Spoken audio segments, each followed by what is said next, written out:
বাজাজ এবং কেটিএম যারা same step নিচ্ছে, তো বাজাজ কোম্পানি NS350Z খুব শীঘ্রই আমাদের ইন্ডিয়ান টু হুইলার মার্কেটে লঞ্চ করতে চলেছে। হ্যালো গাইস, আপনারা সবাই কেমন আছেন? আশা করি আপনারা সবাই খুব ভালো আছেন, সুস্থ আছেন।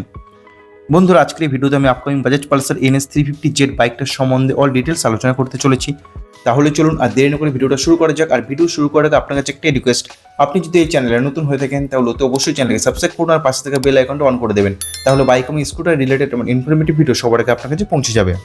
ট্র্যাম কোম্পানির কাছে অলরেডি 400cc বাইক আছে, যার সেল অনেক বেশি। তারপরেও কোম্পানি 350cc বাইক লঞ্চ করছে, যার মেন কারণ হচ্ছে GST. Tram company 350 series 7 April আমাদের ইন্ডিয়ান টু হুইলার মার্কেটে লঞ্চ করছে। এই বাইকটা অনেকবার টেস্টিং করা হয়েছে এবং টেস্টিংয়ের জন্য আমরা অনেক কিছু জানতে পেরেছি। আপনি যদি আপকামিং ট্র্যাম 350cc বাইকের সম্বন্ধে জানতে চান তাহলে আই বাটনে ক্লিক করে ভিডিওটা দেখতে পারেন। এছাড়া আরও দুটো কোম্পানি আছে, বাজাজ এবং কেটিএম, যারা সেম স্টেপ নিচ্ছে। তো বাজাজ কোম্পানি NS350Z খুব শীঘ্রই আমাদের ইন্ডিয়ান টু হুইলার মার্কেটে লঞ্চ করতে চলেছে। তো বন্ধুরা, বাজাজ কোম্পানি NS350Z কবে আমাদের ইন্ডিয়ান টু হুইলার মার্কেটে লঞ্চ করবে, প্রাইস কত হবে, কী কী ফিচার্স থাকবে, এছাড়া NS400Z বাইকটাকে কোম্পানিকে ডিসকন্টিনিউ করে দেবে না এটা কন্টিনিউ থাকবে, অল ডিটেলস আপনারা জানতে পারবেন আজকের ভিডিওতে। সবার প্রথমে জানাই, এই বাইকটা আনার মেন উদ্দেশ্য হলো জিএসটি। ইন্ডিয়ান টু হুইলার মার্কেটে 350cc বা কম সিসি বাইকের ক্ষেত্রে মাত্র 18% জিএসটি আছে, বাট 350cc 1cc উপরে হলে 40% জিএসটি দিতে হয়। বাজাজ NS400Z বাইক আছে 373cc ইঞ্জিন, যার জন্য 40% জিএসটি পে করতে হয়। মাত্র 23cc বড় ইঞ্জিন হওয়ার জন্য আপনাদের বেশি টাকা দিতে হয়। তো বাজাজ কোম্পানি সেই জন্য ইঞ্জিন ছোট করে 349cc মধ্যে নিয়ে আসবে। তো আপকামিং বাজাজ পালসার NS350Z বাইকটাতে 349cc single cylinder liquid cool BS6 complement OBD2B engine হবে। আর এই ইঞ্জিন ছোট হওয়ার জন্য পাওয়ার ফিগারও কমে যাবে। তো এখন 43 bhp পাওয়ার জেনারেট করে, তো ইঞ্জিন ছোট হওয়ার কারণে অ্যাপ্রক্স 38 bhp পাওয়ার জেনারেট করবে। এবং টর্ক 35 নিউটন জেনারেট করে, তো ইঞ্জিন ছোট হওয়ার কারণে অ্যাপ্রক্স 32 নিউটন টর্ক জেনারেট করবে। আর বন্ধুরা, এই বাইকটা 6 স্পিড গিয়ারবক্সের সাথেই আসবে এবং এক্সপেক্টেড প্রাইস হবে 1,70,000 থেকে 1,80,000 এক্স-শোরুম। লঞ্চ ডেটের সম্বন্ধে যদি বলি, 2026 মে বা জুন মাসের দিকে কোম্পানি এই বাইকটাকে আমাদের ইন্ডিয়ান টু হুইলার মার্কেটে লঞ্চ করতে পারে।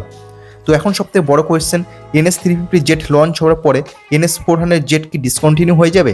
কিছু রিপোর্ট এবং ডিলার থেকে জানা যাচ্ছে যে NS400Z এবং ডমিনার 400 কোম্পানি ডিসকন্টিনিউ করে দিয়েছে। এই প্রোডাকশন এখন কোম্পানি করছে না, কিছু স্টক আছে আর সেটা লিমিটেড স্টক হিসেবে সেল হবে।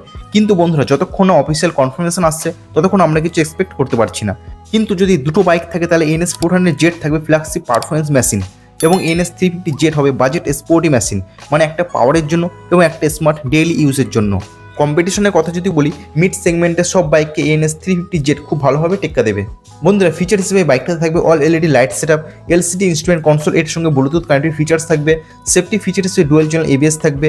এছাড়া বন্ধুরা, এই বাইকটার ফ্রন্টে USD fork suspension company provide করবে, যার জন্য এই বাইকটা দেখতে আরও বেশি প্রিমিয়াম লাগবে। এক কথায় ফুললি মডার্ন প্যাকেজের সাথে আপনারা পাবেন NS350Z। তো বন্ধুরা, বাজাজ পালসার NS350Z এই প্রাইস এবং ফিচার্সের সাথে যদি আসে তাহলে definitely value for money bike হবে। তো বন্ধুরা, আপনারা কমেন্টস বক্সে অতি অবশ্যই লিখে জানাবেন আপনারা NS400Z বাইকটা নিতে বেশি পছন্দ করবেন নাকি আপকামিং NS350Z আপনাদের যে বেটার হবে, অতি অবশ্যই কমেন্টস বক্সে লিখে জানাতে ভুলবেন না। বন্ধুরা, ভিডিওটা আছে এই পর্যন্ত। ভিডিওটা ভালো লাগলে অতি অবশ্যই ভিডিওটাকে লাইক করুন, বন্ধুদের সঙ্গে শেয়ার করুন। আর আপনি যদি এই চ্যানেলে নতুন হয়ে থাকেন তাহলে অতি অবশ্যই চ্যানেলকে সাবস্ক্রাইব করুন আর পাশে থেকে বেল আইকন অন করে দেবেন। তাহলে বাইক এবং স্কুটার রিলেটেড এবং ইনফরমেটিভ ভিডিও সবার আগে আপনার কাছে পৌঁছে যাবে। বন্ধুরা, ভিডিওটা শেষ অবধি দেখার জন্য আপনাদের অসংখ্য ধন্যবাদ। আপনারা নিশ্চয়ই ভালো থাকবেন।